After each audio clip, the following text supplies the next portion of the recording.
Baik, Assalamualaikum warahmatullahi wabarakatuh. Perkenalkan, saya Sandika Dharma Putra dari kelas 12C, absen 38. Di sini saya ingin menjelaskan tentang replikasi DNA.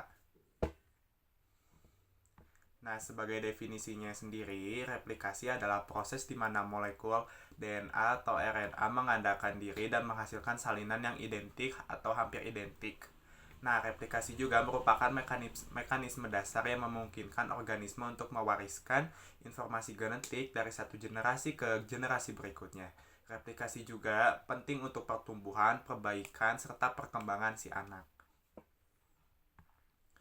Nah, replikasi DNA sendiri adalah molekul yang menyimpan informasi genetik dalam bentuk kode 4 huruf A, adenin, T, timin, G, guanin, serta C, sitosin. DNA ini juga tersusun dari dua untai yang saling berpasangan dan membentuk struktur berpiling ganda, seperti DNA dengan A dengan T, sementara G dengan C. A yaitu adenin dengan timin, dan G, guanin dengan C, sitosin. Nah, replikasi DNA juga melibatkan beberapa enzim dan protein yang bekerja dalam secara koordinasi. Beberapa enzim juga memiliki protein yang terlibat dalam replikasi DNA, yaitu ada enzim helikase. Enzim helikase juga membuka heliks DNA dengan memutus ikatan hidrogen antara pasangan basa sehingga membantu garpu replikasi. Nah, selanjutnya ada primerase. Primerase adalah enzim yang menambahkan fragmen RNA pendek primer pada tiga ujung untai cetakan DNA serta memberikan titik awal bagi sintesis untai baru.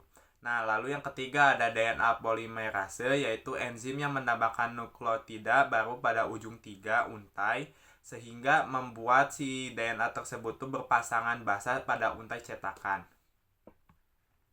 Nah, selanjutnya ada ligase. Ligase sendiri adalah enzim yang menyambung fragmen-fragmen DNA Okazaki yang terbentuk pada untai baru yang disintesis secara diskontinu.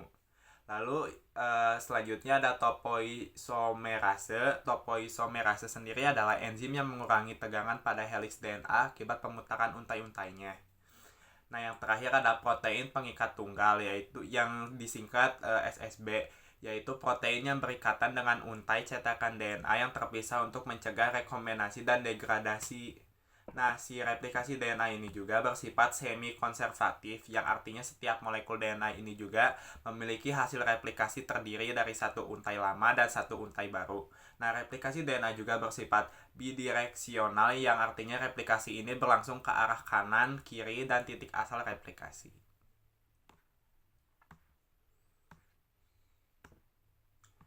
Nah, untuk perbandingan perbedaan dari replikasi DNA dan RNA ini uh, akan saya jelaskan. Yang pertama, DNA menggandakan diri dari cetakan DNA, sedangkan RNA itu menggandakan diri dari cetakan DNA. Nah, yang kedua ada DNA menggunakan basa A, T, G, dan C, sedangkan RNA itu menggunakan basa A, U, G, dan C. Jadi tidak ada temin di RNA. Lalu selanjutnya ada DNA juga menggunakan DNA polimerase, sedangkan RNA menggunakan RNA polimerase. Nah, yang terakhir ada DNA terjadi pada semua organisme hidup, sedangkan RNA itu terjadi pada beberapa virus RNA. Nah, buat persamaan antara replikasi DNA dengan RNA sendiri adalah keduanya melibatkan proses penggandaan molekul secara asam nukleat. Lalu yang kedua adalah menggunakan prinsip pasangan basa komplementer antara untai cetakan dan untai baru. Lalu yang ketiga ada keduanya menggunakan enzim polimerase untuk menambahkan nukleotida baru pada untai baru. Dan yang terakhir adalah keduanya terjadi dalam sel hidup atau virus. Nah, replikasi DNA sendiri juga merupakan proses penting bagi kehidupan dan evolusi. Replikasi DNA juga memungkinkan informasi genetik dipertahankan dan diturunkan dari satu generasi ke generasi berikutnya. Nah, replikasi RNA juga memungkinkan virus RNA bereplikasi dan menyebar dalam sel inang atau antara individu replikasi DNA. Nah, maka dari itu menjadi target juga bagi pengembangan obat-obatan dan vaksin yang dapat menghambat atau menghentikan replikasi tersebut.